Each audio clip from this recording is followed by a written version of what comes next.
Assalamualaikum warahmatullahi wabarakatuh. Selamat datang di channel EDH Story. Cerita kali ini terinspirasi dari kisah nyata. Namun, untuk menjaga privasi semua pihak, nama tempat dan karakter telah kami ubah. Jika terdapat kesamaan dengan kejadian atau tokoh tertentu, hal tersebut hanyalah kebetulan semata. Pastikan Anda menonton cerita ini sampai selesai agar tidak terjadi kesalahpahaman. Sebelum cerita dimulai, saya mohon keikhlasan Anda untuk memberikan like dan subscribe pada channel ini. Semoga Anda selalu diberi kesehatan, kebahagiaan, dan kelancaran rezeki. Mari kita mulai kisahnya. Gibran Rakabuming Raka, putra sulung Presiden Joko Widodo, resmi dilantik sebagai Wakil Presiden mendampingi Prabowo Subianto. Perjalanan politiknya yang tergolong cepat membuat banyak pihak terkejut, bahkan skeptis. Namun, Gibran tetap tenang, menerima tanggung jawabnya dengan kepala dingin. Ia sadar bahwa sorotan publik tidak akan pernah lepas dari dirinya, dan kritik hanya akan menjadi bagian dari perjalanannya. Isu soal dinasti politik mencuat di berbagai media. Lawan politik menyebutnya sebagai anak emas yang mendapat jalur istimewa menuju puncak kekuasaan. Namun, bagi Gibran, politik adalah tentang kerja nyata, bukan sekadar wacana. Ia memilih untuk mengabaikan komentar miring dan fokus pada tugasnya. Di awal masa jabatannya, ia mulai menata langkah, membangun komunikasi dengan para pemangku kepentingan, dan memastikan bahwa kebijakannya selaras dengan visi besar pemerintahan Prabowo. Di sisi lain, publik mulai memperhatikan gaya kepemimpinan Gibran. Berbeda dengan ayahnya yang penuh kehati-hatian, Gibran terlihat lebih lugas dan cepat mengambil keputusan. Namun, di dalam hatinya, ia sadar bahwa tantangan yang dihadapinya tidak akan mudah. Di dunia politik, bukan hanya visi yang menentukan, tetapi juga kemampuan membaca situasi dan mengelola berbagai kepentingan. Sebagai wakil presiden, Gibran menunjukkan sikap rendah hati dan tetap teguh dalam mendukung kepemimpinan Prabowo. Ia berusaha membuktikan bahwa kehadirannya bukan sekadar pelengkap atau simbol generasi muda dalam pemerintahan. Keputusannya dalam berbagai kebijakan ekonomi dan sosial mulai mendapat apresiasi, bahkan dari pihak yang awalnya meragukannya. Namun, di balik layar, mulai muncul bisikan-bisikan yang mempertanyakan loyalitasnya. Beberapa pihak melihatnya sebagai sosok muda yang ambisius, mungkin terlalu ambisius. Rumor berkembang bahwa Gibran diam-diam membangun basis kekuatan politiknya sendiri, mempersiapkan langkah untuk 2029. Meskipun ia selalu menyangkal spekulasi tersebut, kecurigaan tetap ada. Gibran pun mulai merasa bahwa politik lebih kompleks dari yang ia bayangkan.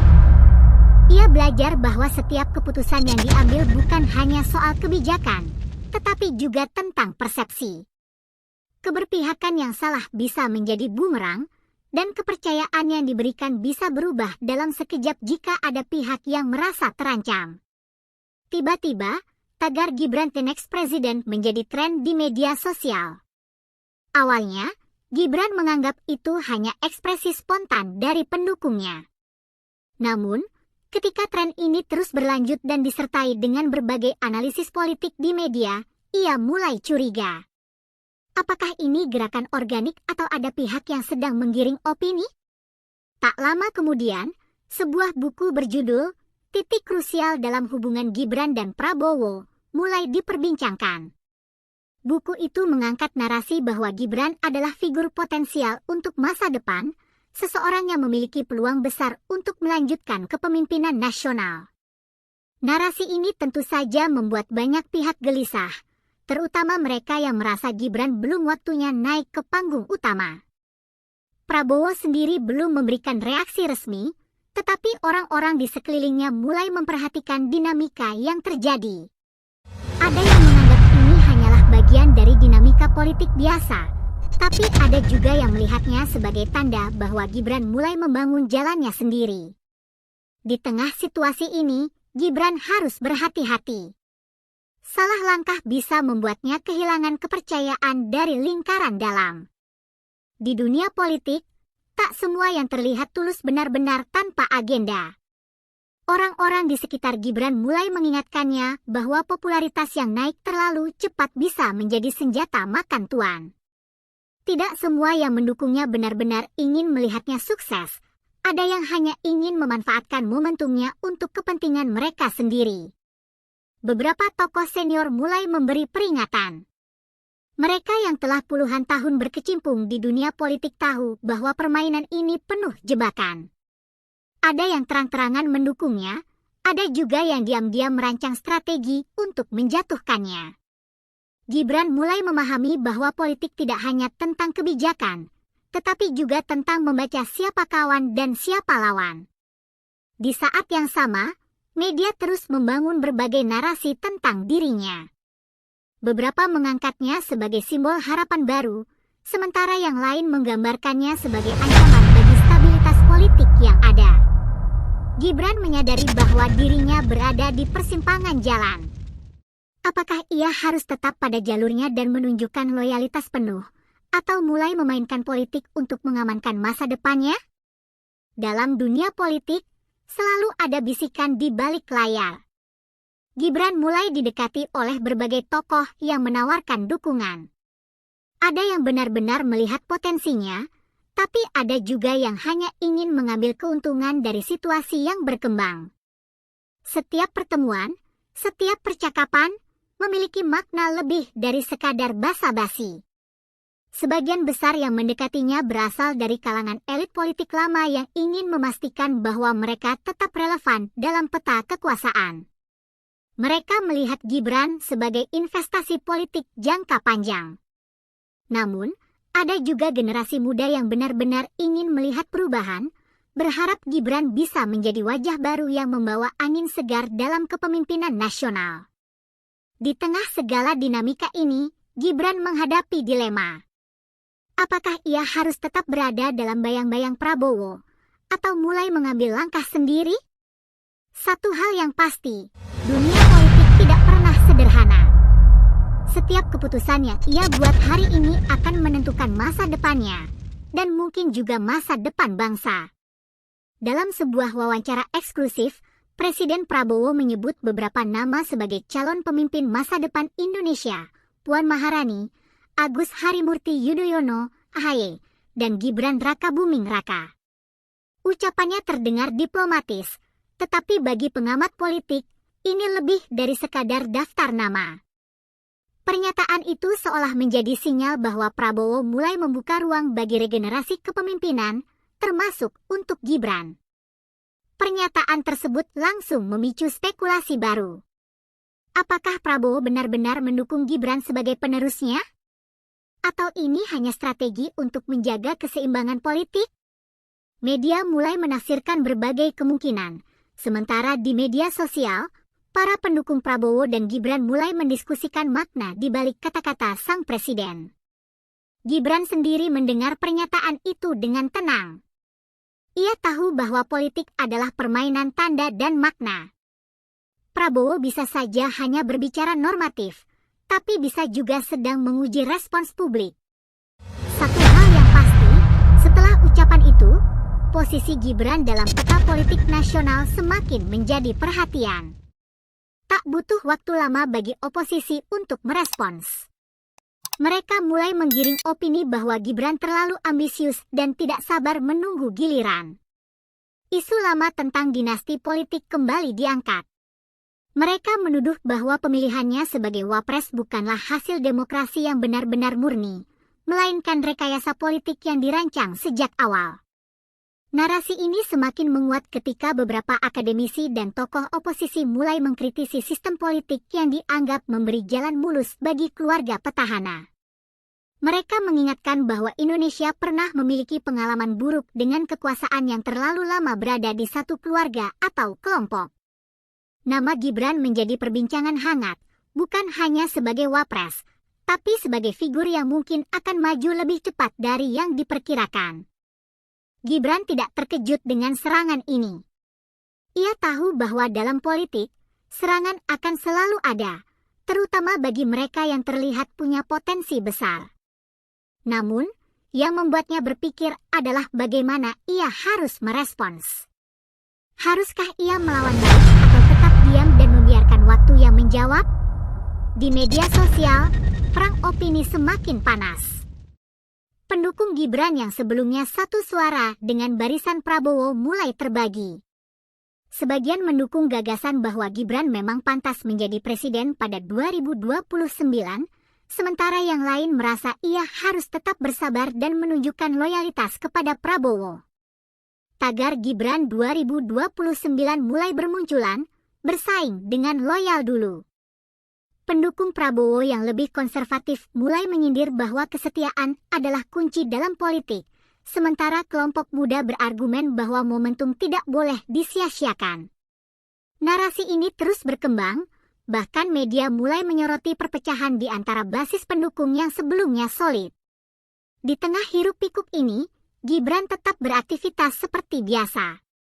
Ia tahu bahwa perpecahan opini adalah bagian dari politik.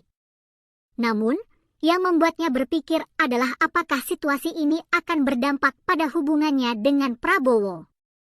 Politik bukan hanya tentang elektabilitas, tetapi juga tentang kepercayaan. Dan ia harus memastikan bahwa kepercayaan itu tidak goyah. Di dalam hatinya, Gibran mulai mempertanyakan posisinya.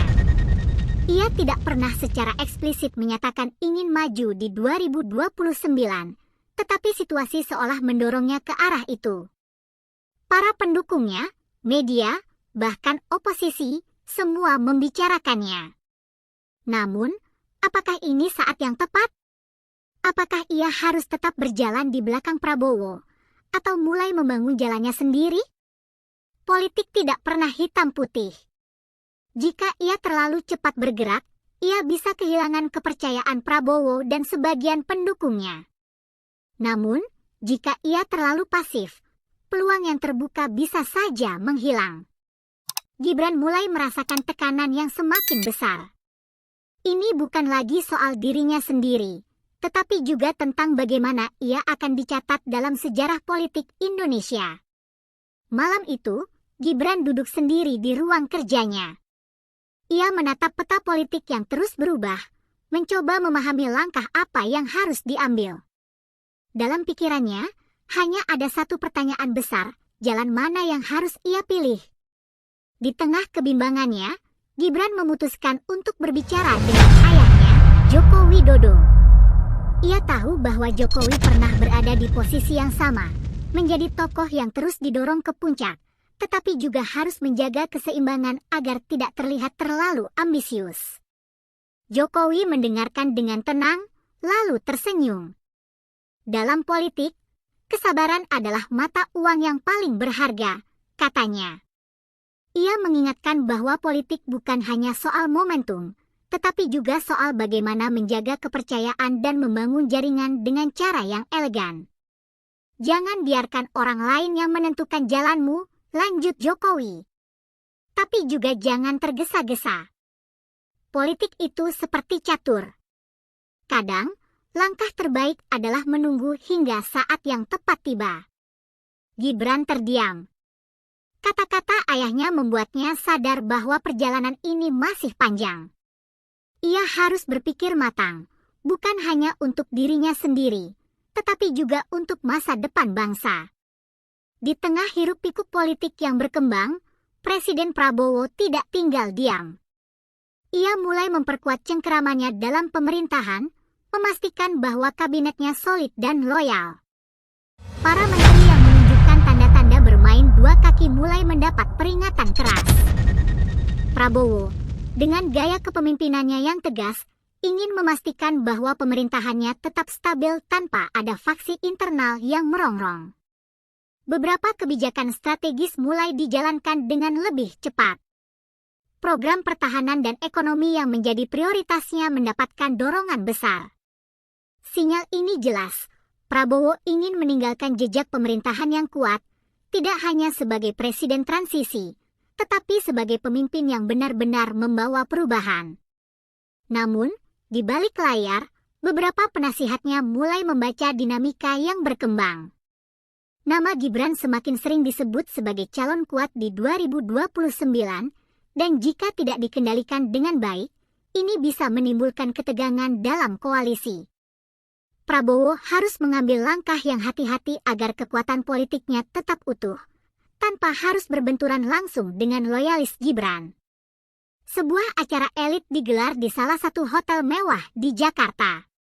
Para politisi senior, pengusaha, dan tokoh berpengaruh berkumpul. Gibran hadir sebagai tamu kehormatan, dan disinilah ujian kesetiaannya benar-benar dimulai. Di sela-sela perbincangan, beberapa tokoh mulai berbicara secara halus.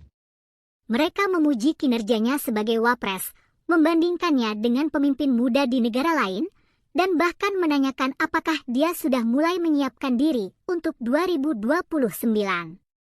Beberapa bahkan secara tersirat menyebut bahwa Prabowo mungkin hanya akan menjabat 1 periode, memberi jalan bagi regenerasi lebih cepat.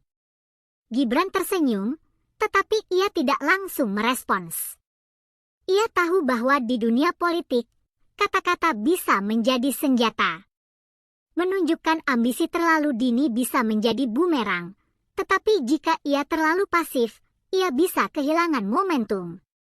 Maka, ia memilih strategi terbaik, mendengarkan lebih banyak, berbicara secukupnya, dan tetap menjaga posisinya sebagai wakil yang loyal. Tak lama setelah acara itu, wacana baru mulai bermunculan di berbagai forum politik. Ada pembicaraan bahwa Prabowo mungkin hanya akan memimpin 1 periode, lalu memberi jalan bagi pemimpin muda untuk mengambil alih. Spekulasi ini diperkuat oleh beberapa analis yang menilai bahwa usia Prabowo dan dinamika politik global mungkin membuatnya memilih untuk tidak maju lagi di 2029. Tentu saja, skenario ini tidak bisa dianggap remeh. Jika benar ada gerakan semacam itu, siapa yang mengaturnya? Apakah ini bagian dari strategi yang disengaja untuk menyiapkan Gibran lebih cepat, atau ada kelompok lain yang ingin menciptakan celah di antara Prabowo dan wapresnya? Gibran mulai merasa bahwa dirinya bukan lagi sekadar bagian dari pemerintahan, tetapi juga menjadi simbol pergerakan politik yang lebih besar. Ia harus mulai berpikir ke depan.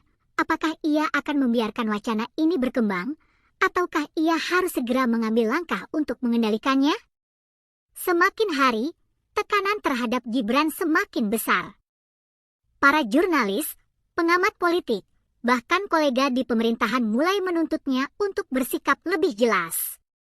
Jika ia menyangkal ambisi untuk 2029, ia akan dicap tidak punya visi.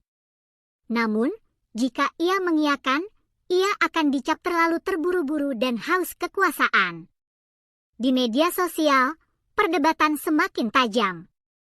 Kelompok yang mendukungnya mulai mendesak agar ia lebih aktif menunjukkan kepemimpinannya, sementara kubu yang lebih konservatif mengingatkannya untuk tetap menjaga loyalitas terhadap Prabowo. Di dalam kabinet sendiri, beberapa menteri mulai menunjukkan keberpihakan yang berbeda-beda. Gibran harus memainkan politik dengan cermat. Ia tidak boleh terjebak dalam permainan opini yang bisa merugikannya. Satu langkah salah, dan ia bisa kehilangan kepercayaan dari Prabowo maupun rakyat. Politik adalah permainan keseimbangan, dan saat ini, ia berada di tengah badai yang semakin besar. Di tengah situasi yang semakin panas, Gibran menghadiri sebuah pertemuan tertutup. Beberapa tokoh senior politik hadir, termasuk beberapa mantan pejabat dan pemimpin partai. Mereka ingin mendengar langsung dari Gibran, apakah ia benar-benar siap maju di 2029? Suasana ruangan itu penuh kehati-hatian. Beberapa tokoh memberikan pandangan mereka, ada yang mendukung penuh Gibran untuk mulai membangun basis politik sendiri, ada juga yang mengingatkannya untuk tetap bersabar. Namun, satu hal yang jelas, Gibran kini bukan lagi sekadar wapres muda. Ia sudah dianggap sebagai salah satu pemain utama dalam politik nasional. Gibran mendengarkan dengan seksama, lalu menghela napas. Ia tahu bahwa keputusannya akan diambil dalam beberapa bulan ke depan bisa menentukan seluruh masa depannya. Politik memang tak bisa diprediksi, tapi satu hal yang pasti, ia tidak bisa lagi hanya mengikuti arus. Kini, ia harus menentukan jalannya sendiri. Presiden Prabowo bukan orang yang mudah dikelabui. Dari berbagai laporan yang diterimanya, ia mulai melihat pola yang mencurigakan. Ada pihak-pihak tertentu yang sengaja mencoba membenturkannya dengan Gibran. Narasi bahwa Prabowo hanya akan satu periode semakin sering muncul, dan bukan tidak mungkin ini bagian dari strategi politik yang lebih besar. Prabowo tahu bahwa politik adalah permainan persepsi. Jika dibiarkan, isu ini bisa berkembang liar dan justru melemahkan pemerintahannya. Loyalitas Gibran memang belum pernah dipertanyakan secara langsung, tetapi desas-desus bisa menjadi senjata yang berbahaya jika tidak segera dikendalikan. Dalam sebuah pertemuan tertutup, Prabowo mengumpulkan lingkaran dalamnya. Ia ingin memastikan siapa saja yang bermain dalam dinamika ini. Lebih dari itu, ia harus menentukan langkah yang tepat agar hubungannya dengan Gibran tetap solid, tanpa memberi celah bagi lawan politik untuk memanfaatkan situasi. Di sisi lain, Gibran dan timnya mulai bergerak. Mereka menyadari bahwa setiap kata dan langkahnya kini selalu diinterpretasikan dalam konteks 2029. Jika ia diam, maka akan muncul spekulasi liar. Jika ia terlalu aktif menepis isu, justru akan semakin memperkuat kesan bahwa ia memang punya ambisi. Maka, strategi komunikasi mulai disusun. Fokus utamanya adalah memperlihatkan bahwa Gibran bukanlah sosok yang tergesa-gesa, melainkan pemimpin muda yang ingin bekerja nyata. Narasi yang dibangun bukan tentang suksesi, melainkan tentang kontribusi. Tim medianya mulai lebih aktif menyoroti kerja-kerjanya sebagai wapres, memastikan bahwa yang dilihat rakyat adalah hasil, bukan sekadar citra. Selain itu, Gibran mulai lebih sering berkoordinasi dengan Prabowo. Ia ingin menunjukkan bahwa hubungannya dengan sang presiden tetap solid. Setiap kali ada pertanyaan tentang 2029, ia selalu merespons dengan santai, "Saat ini saya fokus membantu Pak Prabowo menjalankan pemerintahan." Jawaban sederhana, tetapi cukup untuk meredam spekulasi yang berkembang. Di tengah panasnya situasi politik, rakyat mulai melihat sesuatu yang berbeda. Terlepas dari segala isu yang berkembang, Gibran tetap bekerja. Ia turun ke daerah, mengunjungi UMKM, mengawal proyek infrastruktur, dan berbicara langsung dengan masyarakat. Perlahan, citranya berubah dari sekadar anak presiden menjadi pemimpin muda yang benar-benar bergerak di lapangan. Elektabilitasnya pun naik. Bukan karena ia mengkampanyekan dirinya, tetapi karena masyarakat mulai merasakan dampak kerja nyatanya. Media yang awalnya sibuk membahas isu politik kini mulai menyoroti hasil kerja Gibran. Beberapa survei menunjukkan bahwa namanya semakin populer, bahkan di kalangan yang sebelumnya skeptis terhadapnya. Tentu saja, kenaikan popularitas ini tidak terjadi begitu saja. Ada kelompok yang mendukungnya secara organik, tetapi ada juga yang melihat ini sebagai momentum untuk mendorongnya lebih jauh. Namun, bagi Gibran, ini adalah pembuktian bahwa politik tidak selalu harus dimainkan dengan retorika. Kadang, kerja nyata bisa berbicara lebih keras daripada kata-kata. Namun, di balik semua itu, Gibran tahu bahwa ia berada di persimpangan jalan. Tekanan untuk memberi sikap semakin besar. Apakah ia akan mengikuti arus politik yang mendorongnya maju lebih cepat?